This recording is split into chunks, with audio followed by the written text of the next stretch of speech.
Hey y'all, here is the final little bit of lecture about fermentation and anaerobic respiration. So both of them allow ATP to be produced without oxygen. If you think about the electron transport chain from oxidative phosphorylation, the electrons sort of were transported down the chain until finally they ended up at oxygen. So that electronegative oxygen pull was what sort of allowed the electrons to go down, down, down to the O2. There was a negative pull on there was a pull on the negative electrons, I guess. Without that oxygen, there's no pull driving the transport chain. So hydrogen doesn't get pumped out, so then it can't diffuse through ATP synthase. So instead of the citric acid cycle and the electron transport chain oxidative phosphorylation happening, something else needs to happen. So glycolysis still occurs, and then either anaerobic respiration or fermentation are what are used to make ATP. So in anaerobic respiration, there's no oxygen pulling the electrons toward itself. So they have to use something else as an electron acceptor, something that's going to pull electrons. So some organisms use a sulfate ion, and they become hydrogen sulfide. Remember that the electrons are moving along with the hydrogen ion. So the final byproduct in this case is hydrogen sulfide. So you might have learned about the bacteria that live in vents down in the deep sea with the tube worms. So they are hydrogen sulfide respirers, for instance. Under aerobic conditions, we talked about glycolysis using NAD plus as the oxidizing agent to make NADH. And normally, under aerobic conditions, NAD plus is regenerated from NADH when NADH transfers its electrons to the electron transport chain. Then you have the NAD plus, and then that can make more NADH. If the electron transport chain is not there to take the electrons and the hydrogen, then there needs to be another method to make NAD plus. So in fermentation, other mechanisms are used because you don't have the electron transport chain.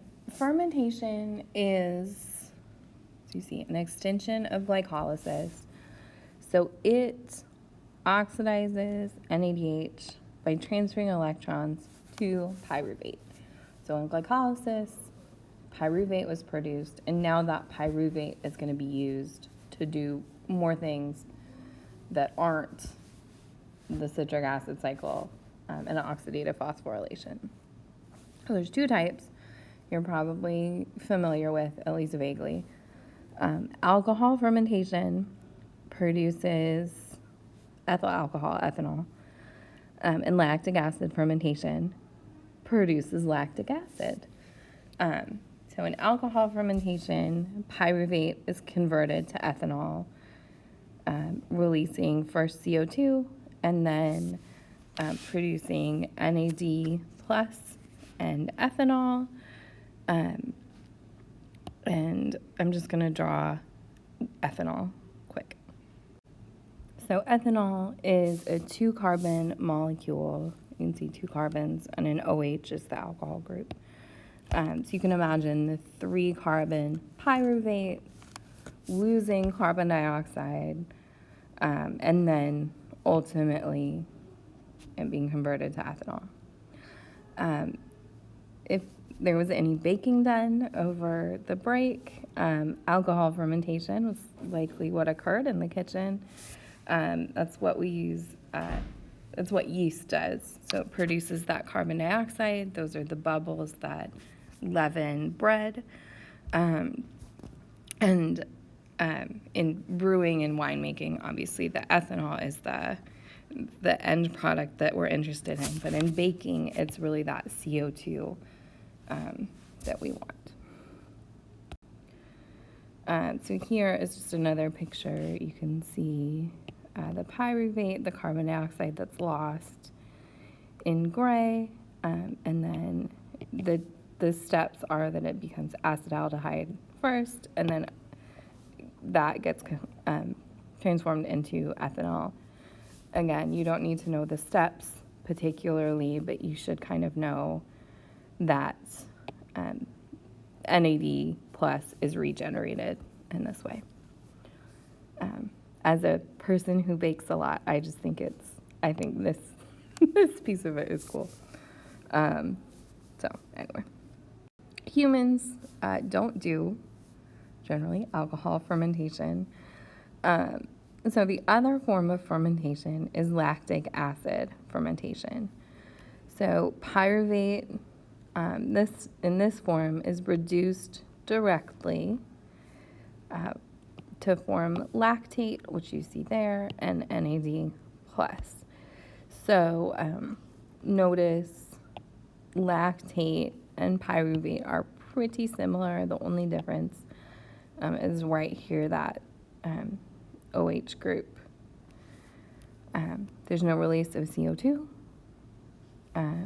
because it's just a change in that double bond. Lactic acid fermentation is used by fungi. Bacteria use it to make cheese and yogurt. And then we can do lactic acid fermentation as well. Although, interesting fact about that. So here is just comparing the two processes.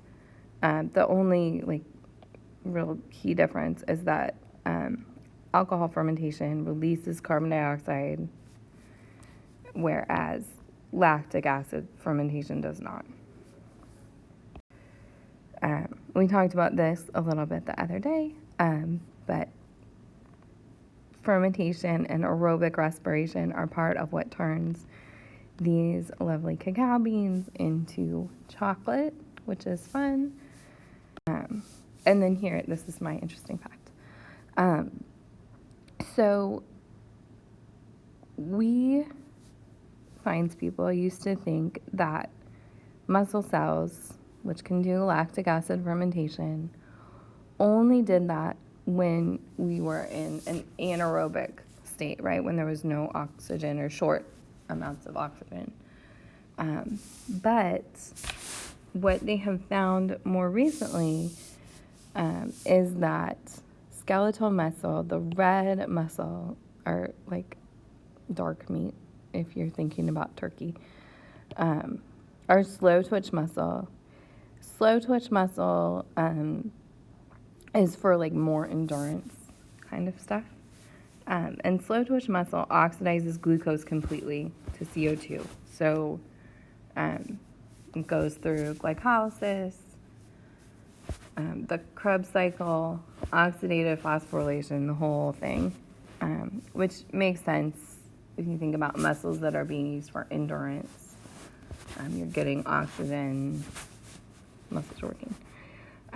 Fast twitch muscles, which you might use for sprinting kinds of things, produce lactate all the time, even under aerobic conditions. So we no longer really use the term lactic acid fermentation for humans because lactate production is happening regardless. This is, I just thought it was interesting, nice anatomy connection. You certainly don't need to know all the ins and outs of it.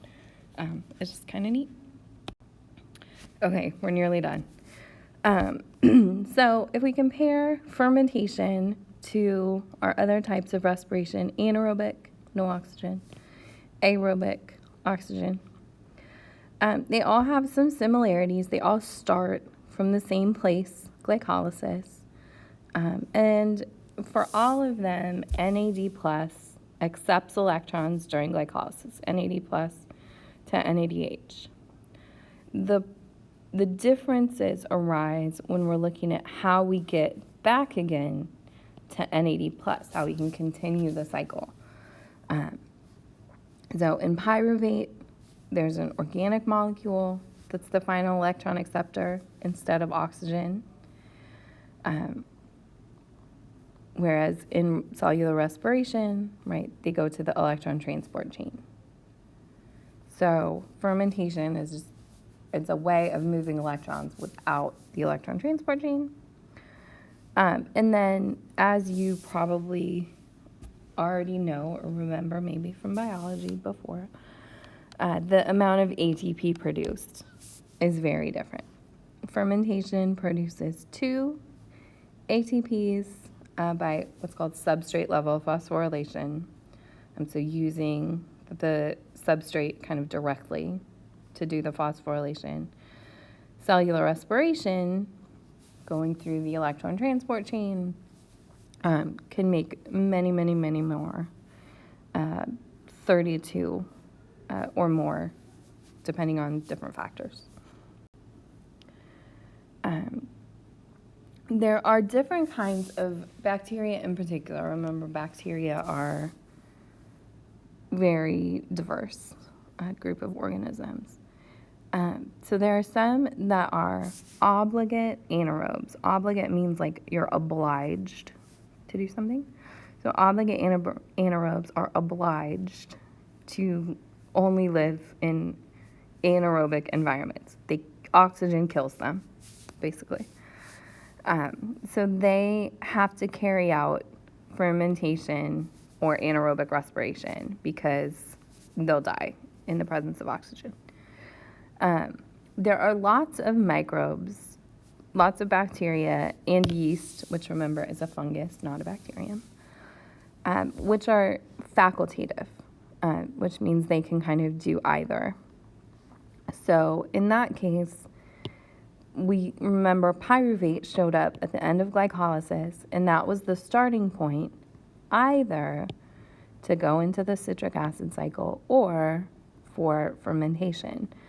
So for facultative anaerobes like yeast, they can go through the whole cycle we learned, glycolysis to pyruvate to acetyl-CoA, into the citric acid cycle, and then down the electron transport chain using ATP synthase, all the ATP.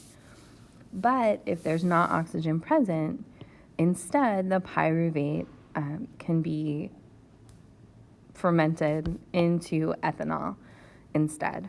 So it's kind of a cool adaptation to low oxygen environments. It's also, like I said, fun for us because then we get to collect the carbon dioxide and have bread or cinnamon rolls or whatever.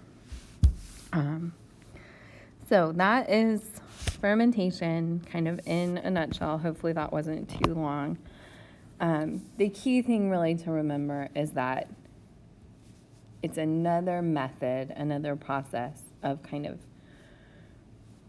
taking the NADH and getting it ready to become NAD plus again, so the cycle of glycolysis can continue.